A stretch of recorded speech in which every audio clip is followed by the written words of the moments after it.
it is important to understand not just what survivors want in terms of reparations. They need a mechanism to get their feedback, obviously, and see, is it in the emergency situation, do they need medical care, psychosocial support, do they need housing, are they looking for education for their children? There are many things people need at different stages of an acute crisis, and that may evolve in time.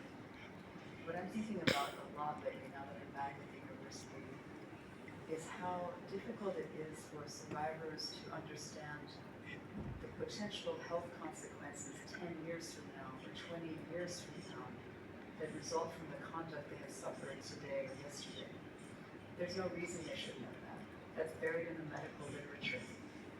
Their vulnerability and just the risks they have of long-term chronic illness, long-term fertility issues, the children that are born to them, the cognitive development challenges they may have later in life because of violence suffered early. This is not really well described in our cases because we don't have that expertise as lawyers and judges.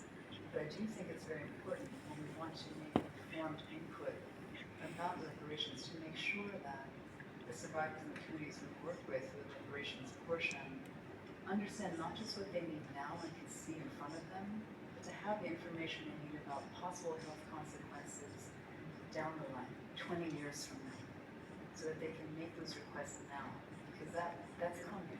That will come, and if, in terms of reparation, if folks don't ask for that up front, they may never get it.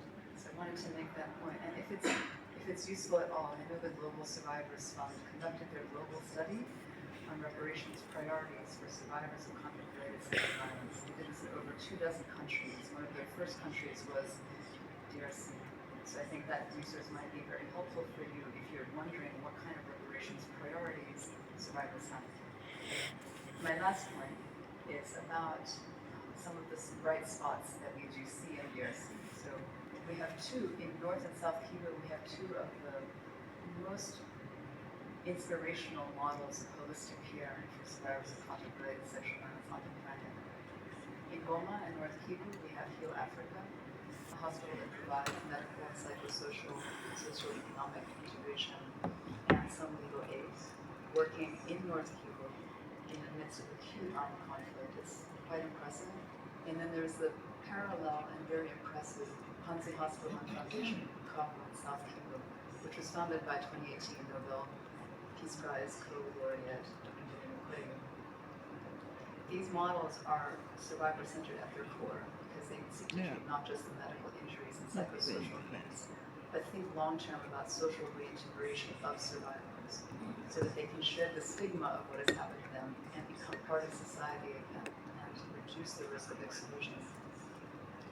There are also very interesting measures taken in the military tribunals in the East. We won't go into detail, but we've seen over time trials for conflict-related sexual violence happening in the East, where the courtrooms, as limited as their facilities might be, taken really impressive witness protection measures given the resources available, like full head-to-toe coverage, voice distortion, redaction of names in the record.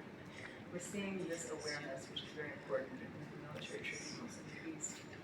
And then finally, the Congolese government really, I don't know enough about it. I would love to learn a little bit more. But they have taken measures to highlight this issue, including the establishment in 2023 of a fund called FONAREV, which is a foundation. It's a fund for reparations of victims of sexual violence. It was created in a very interesting way. The decree stipulating and creating the fund provided that 11% of the proceeds from mining royalties would go into the fund to pay out the reparations to survivors of conflict-related sexual violence.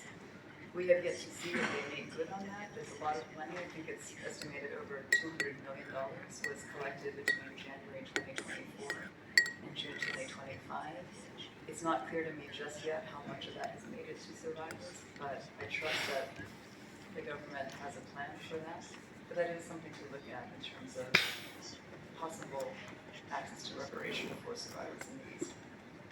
I'll stop there, but thank you again for having me, and I hope you hear the discussion.